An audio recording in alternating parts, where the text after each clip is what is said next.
ఈరోజు మా పాప జీవితంలో ప్రత్యేకమైన రోజు. First day school. చిన్న చిన్న అడుగులతో పెద్ద పెద్ద కలలతో తన కొత్త స్కూల్ బ్యాగ్ వేసుకొని ముద్దైన మాటలతో మొదటిసారి స్కూల్కు బయలుదేరింది.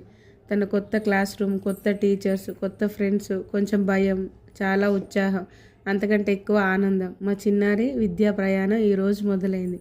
మీ అందరి ఆశీస్సులు మా చిన్నారిపై ఎల్లవేళలో ఉండాలని కోరుకుంటూ థ్యాంక్ యూ ఆల్.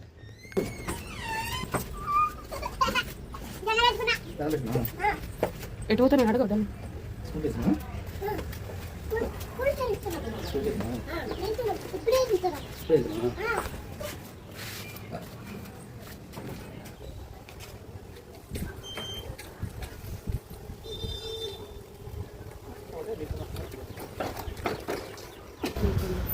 పో